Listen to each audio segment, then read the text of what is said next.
And we have the lemons, chopped onions, celery, eggs, red bell pepper, and the crab meat. The crab meat, I usually like the nice knuckle one, so you can see it's beautiful big chunks of knuckle meat.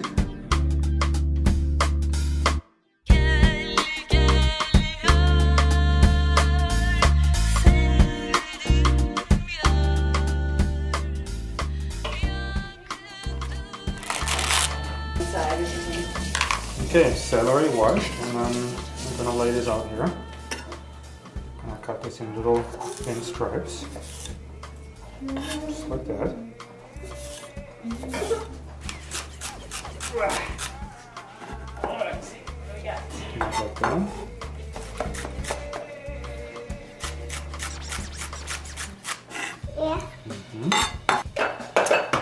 So that's what it kind of looks like afterwards.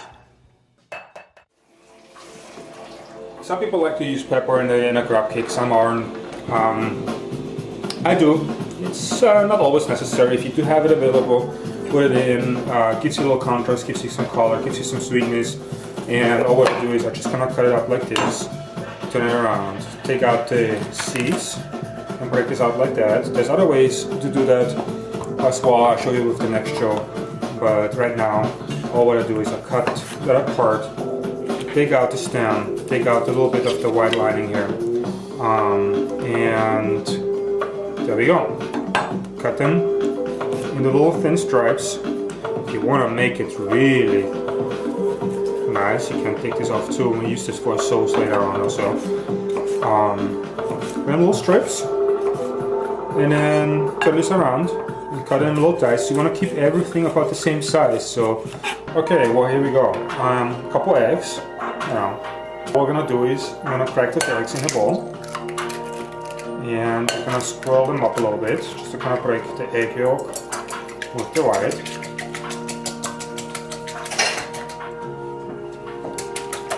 Those eggs are gonna help us basically keeping the crab meat and all those ingredients together.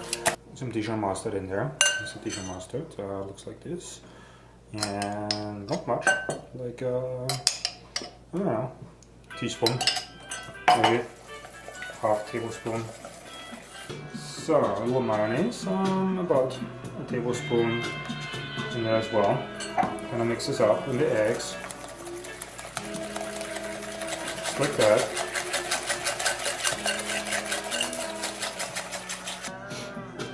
So, as for seasoning, a little salt. I use kosher salt here. That works pretty well. And some pepper. You can put ground black pepper, or you can also use white pepper. We have the second step here. Our diced celery, red peppers, and onions from earlier. Yeah, nice pan, non-stick pan is usually preferable if you can.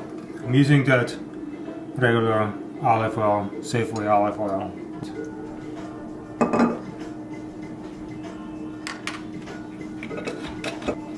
So you can see it's getting nice and hot. We're gonna add these onions. Turn down the temperature a little bit here.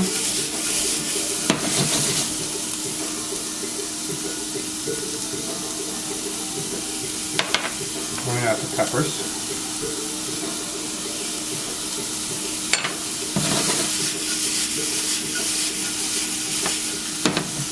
Celery.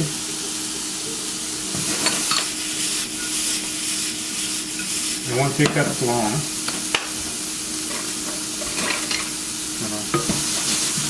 Put it up a little bit here.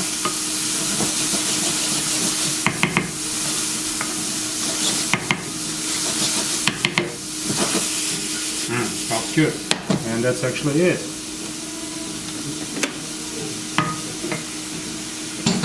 All we need is just to have it a little translucent, so get that vegetable nicely sauteed, and we don't need to give it a color because we're just gonna let it as it is, and then we'll let it cool a little bit and fold it into the crab cake and egg mix.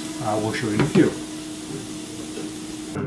that is kind of like a top quality crab meat, so it's a little bit more expensive than usual, but it will make the crab cake and it will make them more sophisticated, and you know, when you bite into it you will actually see the texture of the crab meat and rather just having a mush.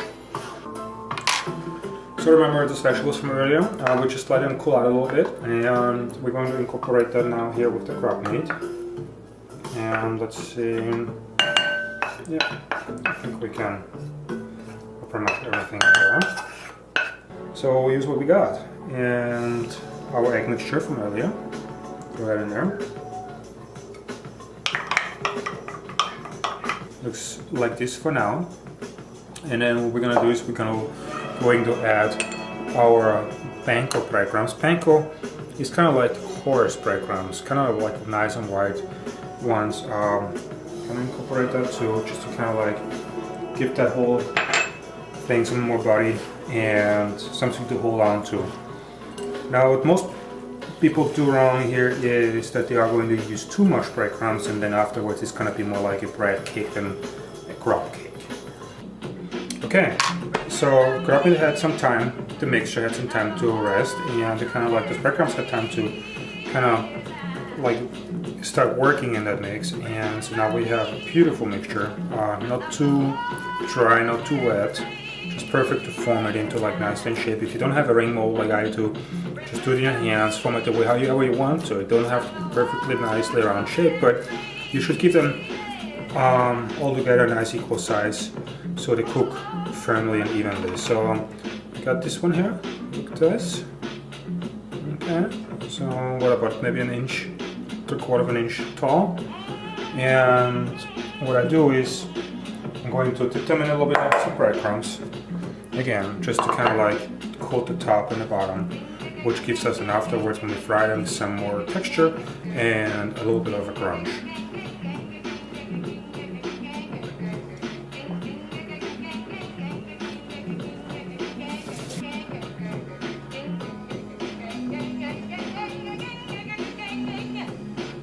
Okay, over here, our pan, our favorite pan from before, a little olive oil again, just to kind of coat the bottom, a couple tablespoons maybe. Place the crab cake into the pan. Once the point is and starts a little bit smoking, this is where you're gonna add them carefully in there. And we just kind of let them crumble away. You know who this is? Oh, hello there. How are you? Okay. I've been lying here in bed lately wondering what you look like. All right. And I've come to the conclusion, I would say that you're about 6 feet tall, 155 pounds. Yeah, true, so far. Light brown hair. Am I right so far? Mm-hmm.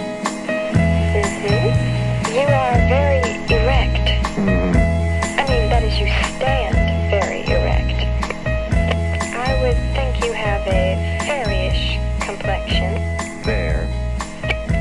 I think it would be great if we could see you exposed. I mean, in public. Well, I'm going up to the nudist colony Sunday.